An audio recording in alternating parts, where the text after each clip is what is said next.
is very essential, and it will help your body detoxify heavy metals. It will help your body detoxify radiation. So it's a key element. So when people come in to see me, for example, I have people who come in and they've had blood tests done. You don't have to do this, but some people do. And they come back and you have a lot of mercury, or you have lead, or you have aluminum, or any other number of toxic heavy metals. And so what we do, and again, there's 3 different ways you go after some of these substances. Because as wonderful as water is, and the novel and unique way that we're using it, and how it helps the body, there are still certain substances that are not water soluble. In other words, you could do 1,000 water pyos or whatever else with water, and you will not get to these substances. It's like water on the duck's back. The water can't break it down, even though the water is a universal solvent. So the one of 3 ways you've got to go after that substance is binders, a binding agent. For example, pectin. You find pectin in apples, but Marlene's carries pectin here. That's a binder. Chlorella is a binder. It's an algae. That's a plant algae. It's a binder. Then you need a chelator. A chelator is like a Pac-Man that eats the heavy metal. So that's another way. And then the third way to get it is oxidation. Now, if you do all 3 together, I always like, going hunting, you're triangulating on the thing that you're going after. If you use oxidation, chelation, and binding agents, you go after that substance in a very controlled way, and then we watch and see what happens. Like, for example, up in Sitka, a lot of the guys that are fishermen, they maintain their own boats. There's 3 different kinds of boats. There's aluminum boats, there's stainless steel boats, and there's wood boats. And each one of them, they have to strip the paint every couple of years, usually strip the paint off. They have to use solvents, they have to put an undercoat on it, and then they have to paint it again. And a lot of them, guess what? They don't use any gloves. They're outside, which is nice. But other than that, they're soaking up a lot of these chemicals, and it all goes to their liver. It all goes to their immune system. And so years later, they might come up with cancer, or I have one man, and some of these guys I've been working with for years. And this was he is an amazing man. Have any of you ever seen that movie, A Perfect Storm? Okay, there was a similar storm that happened in southeast Alaska back in the 80s.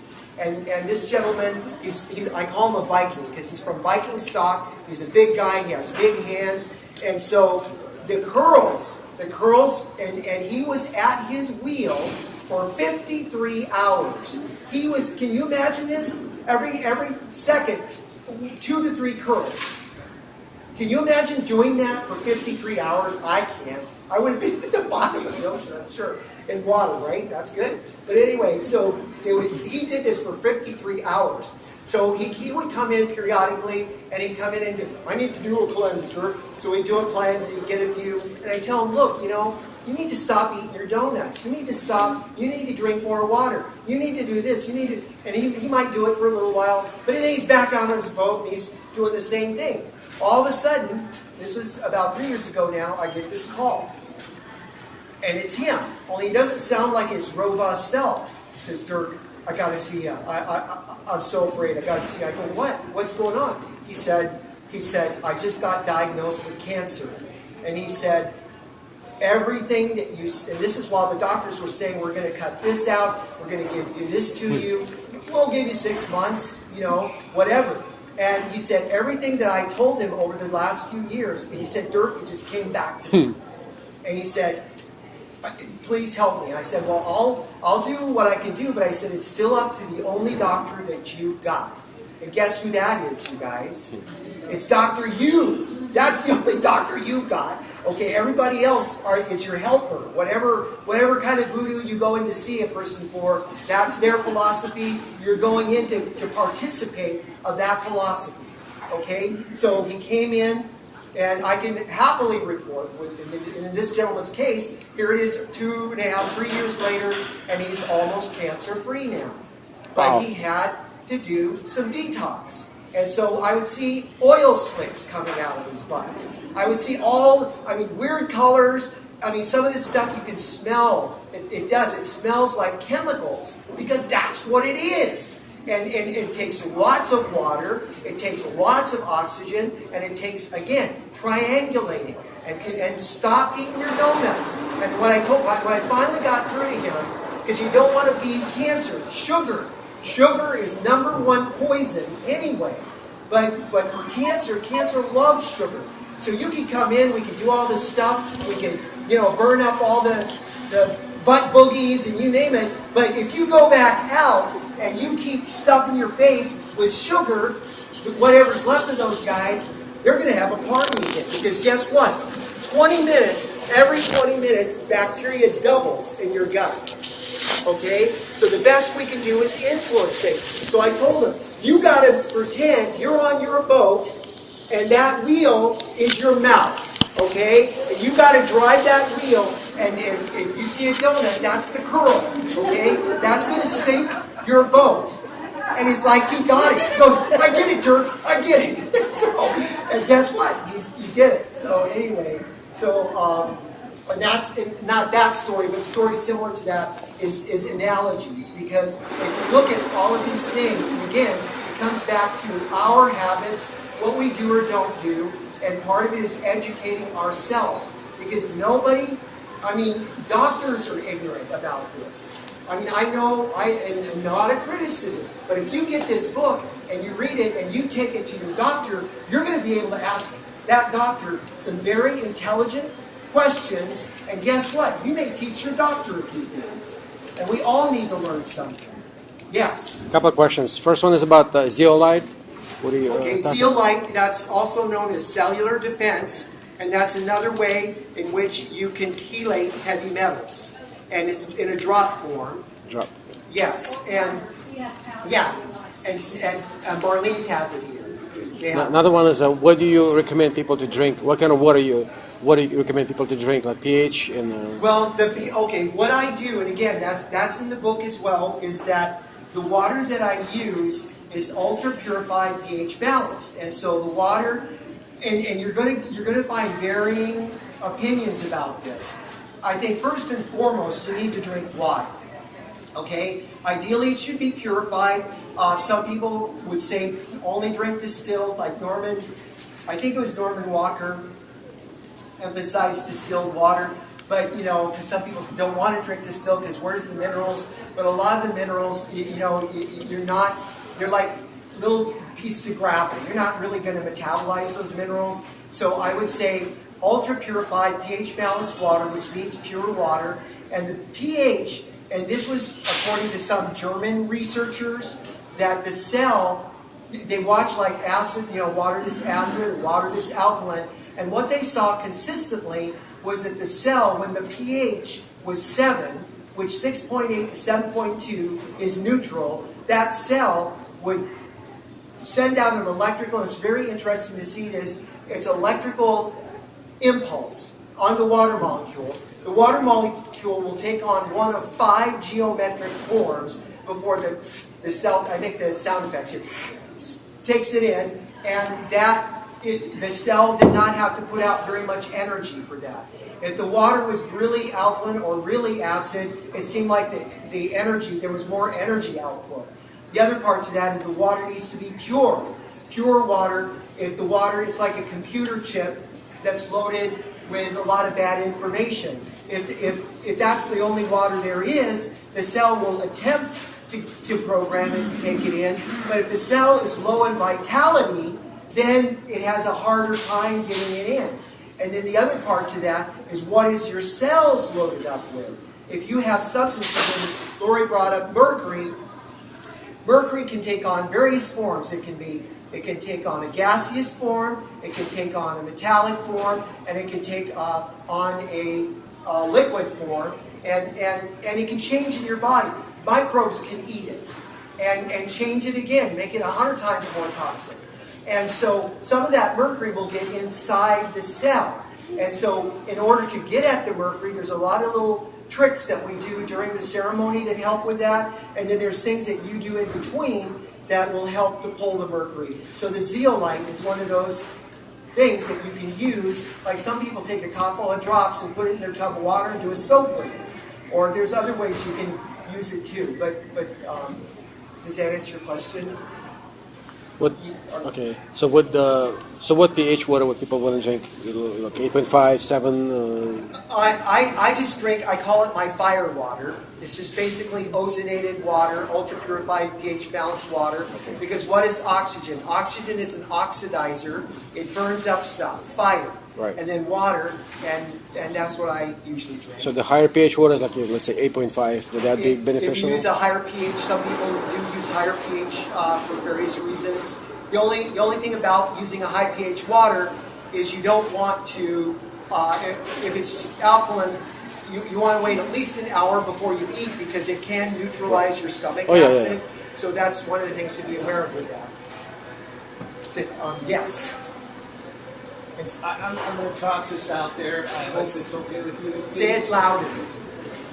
You can stand up, yes. I'm going to toss this out here, and Dirk can either back it up or whatever. There's a lot of talk out there. There's a lot of deal about Kangen water and the rest of it. And I'm not downing anything. There's a lot of talk about drinking high pH water. He just got through saying that higher pH water over 7.3, 7.4 takes more energy to take in, etc., etc. But this is one statement that in my book, in my feelings, is probably one of the most important statements you'll ever hear. And that is that calcium, that you will never, for pH balance, and this is what you're kind of talking about, is high pH balance, or bringing your body up into a pH balance of 7.3 to 7.4 for the slightly alkaline pH balance where it's supposed to be, where disease can't live in that. Almost all diseases, anaerobic, etc. You will never bring your pH balance up systemically until you do this. Calcium is the only element with the correct size atom to fit into the body cell. Its job is to protrude out the nutrient channel without falling out. And because it has a positive negative, it creates like a magnet. It does what they call polar stacking, or attracting chains like a magnet with paper clips. The last one falls off when it can't hold any more.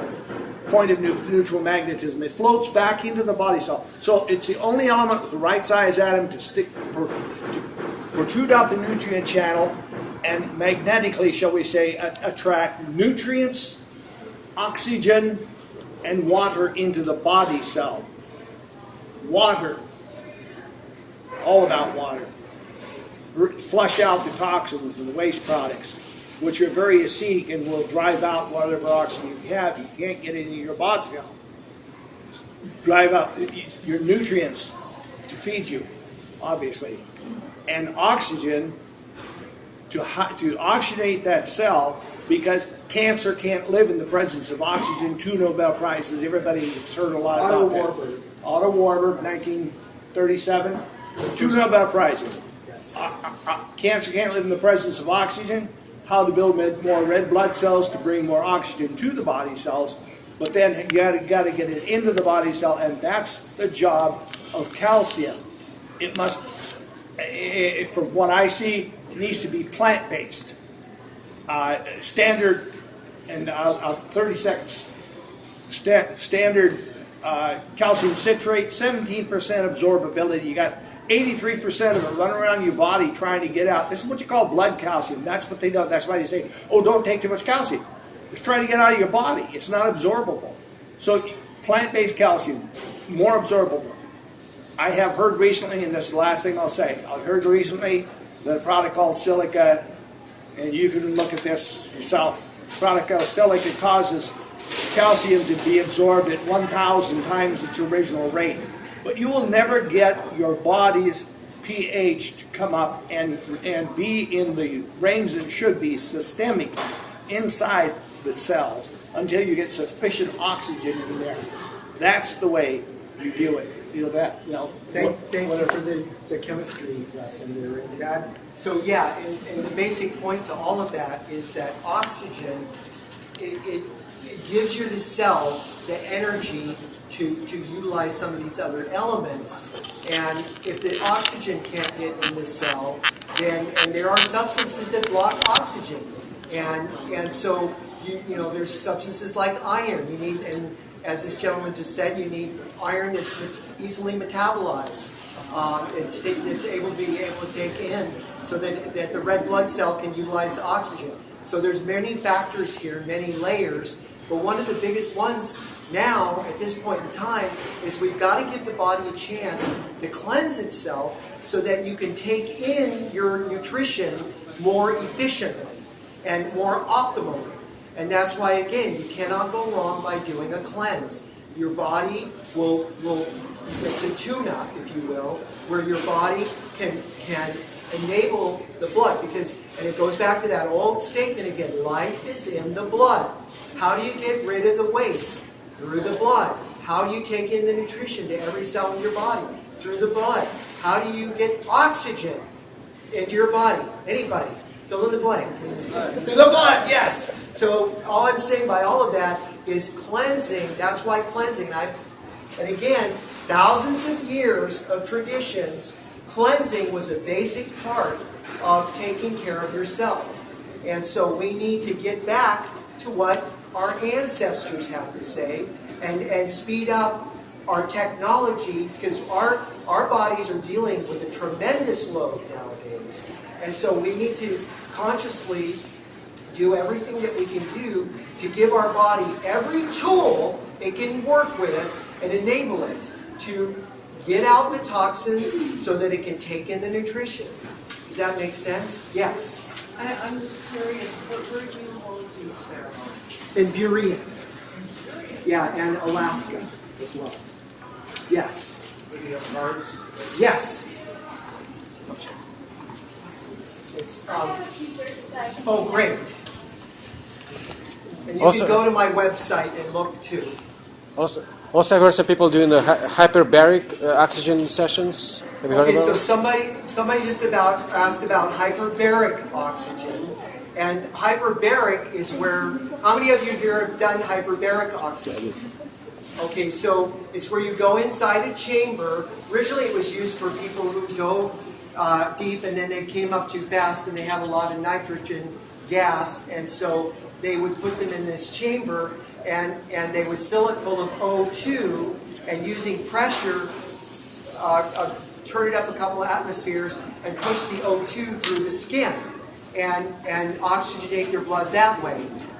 In a PIO ceremony, what we're doing is we're taking polyatomic oxygen mixtures and bubbling it in through the water into the colon. The colon is full of veins, arteries, capillaries. You take, and because of the bioavailability of the oxygen in its many forms, it gets absorbed into the blood and taken in from the inside out. Now the advantage for it to go from the inside out is that, you know, again, what are the two biggest influences of oxygen? Number one, oxygen increases cell metabolism, cell permeability. It helps fire up your cells so that they are better able to take in the nutrition through the ATP and other responses. But also, it's an oxidizer. It burns stuff up. So if you have things that are being oxidized in your system, what's the first thing that the body's going to need to do with that? You get rid of Get rid of it. And so that's why it works so well with the water, with hydration, and with drainage. They work extremely well together. We're doing several different things at the same time. And that's what's a miracle about it. And that's why, you know, like I say, it's out there. You can read it yourself.